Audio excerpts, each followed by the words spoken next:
Alfred Nobel ini adalah orang yang sangat terkenal yang bikin namanya penghargaan Nobel. Sekarang kita sering banget tiap tahun siapa pemenang Nobel, siapa pemenang Nobel, atau kalau ada orang yang pemenang Nobel itu seakan-akan hidupnya seumur hidup settle karena dia udah jadi seorang pemenang Nobel gitu kan. Oh, Muhammad Yunus pemenang Nobel, itu udah gampang banget lah, mau kerja sama siapapun, bikin perusahaan apapun dan seterusnya. Itu stigma yang muncul bahwa Nobel ini adalah penghargaan paling bergengsi di dunia untuk dunia ilmuwan, saintis, jurnalis, sampai perdamaian, ekonomi dan apa seterusnya. Nah, yang menarik adalah Alfred Nobel ini sendiri jadi jarang diomongin, kalau mayoritas orang jarang tahu siapakah sebenarnya dia.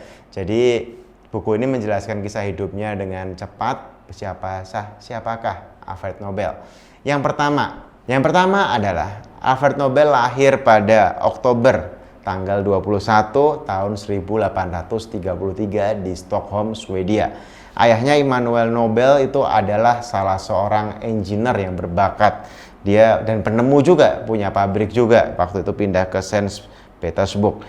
Dan bapaknya juga sudah terkenal untuk nyiptain hal-hal yang berhubungan dengan bahan ledak. Yang kedua, Alfred Nobel juga tertarik sekali untuk mempelajari tentang bahan peledak ini.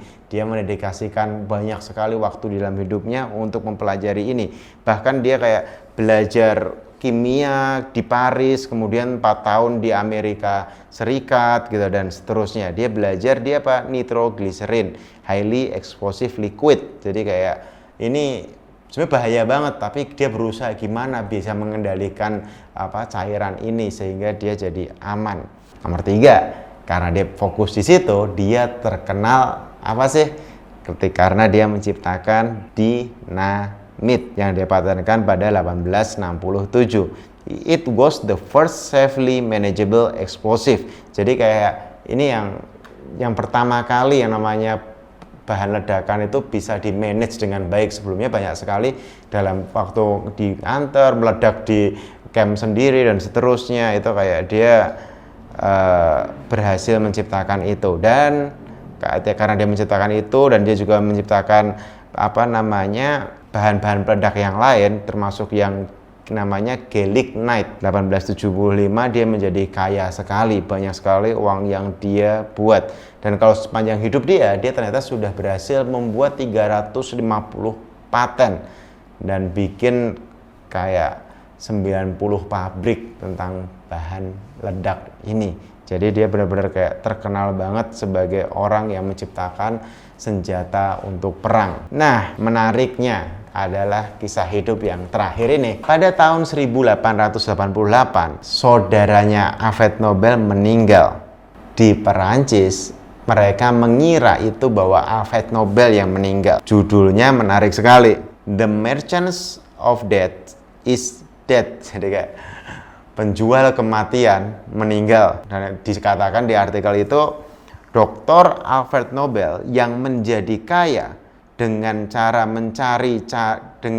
jadi gini, Dr. Alfred Nobel yang menjadi kaya dengan menemukan cara untuk membunuh orang dengan lebih cepat dibanding sebelumnya, meninggal kemarin. Jadi Nobel itu dijulukin The Merchant of Death karena dia kayak jadi kaya banget jualan hulu ledak yang digunakan dalam perang untuk bunuh orang. Jadi kayak waktu Alfred Nobel baca obituarinya dia ini di koran, ditulisnya dia adalah seorang yang jadi kaya karena bunuh banyak orang, dia jadi berpikir ulang tentang semua kehidupannya. Kayak dia jadi khawatir banget gimana orang bakal mengingat dia setelah dia mati nanti. Pada tanggal 27 November 1895, Nobel menandatanganin surat wasiat terakhirnya yang intinya meninggalkan 94% dari total asetnya, yaitu 31 juta Swedish kronor atau mungkin sekitar 250 juta dolar untuk membuat yang namanya Nobel Prize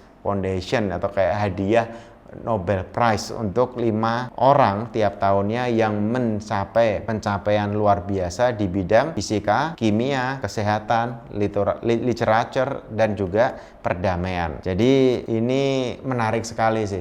Sepanjang hidupnya dia jualan itu, dan ketika dia ngelihat ada koran yang nulis bahwa dia itu adalah orang yang kaya karena menemukan cara untuk membunuh orang lebih banyak, lebih cepat, lebih efisien, dia berpikir ulang. Saya pernah ketemu seorang guru yang mengajarkan, Satya, kamu tulis dulu obituarimu gitu, atau kayak yang kita tulis dulu nih kalau kita meninggal, kita kisah hidupnya mau dibacainnya kayak apa nih saat pemakaman gitu, atau muncul di koran atau di berita. Nah itu basically membuat kita bisa jadi lebih aware kita mau dikenal apa setelah kita meninggal, legacy nama apa yang masih pengen diomongin orang setelah kita meninggal. Jadi pelajaran dari saya, nggak peduli masa lalu kita seperti apa, tapi kita masih punya masa depan untuk diperbaiki. Tapi basically tulislah obituari Anda sendiri, tulislah biografi Anda sendiri yang kira-kira akan terjadi 5 tahun ke depan, 10 tahun ke depan, 20 tahun ke depan, 40 tahun ke depan, kemudian jalanin sehingga kita bisa kayak mendesain ulang hidup kita sendiri. Terima kasih.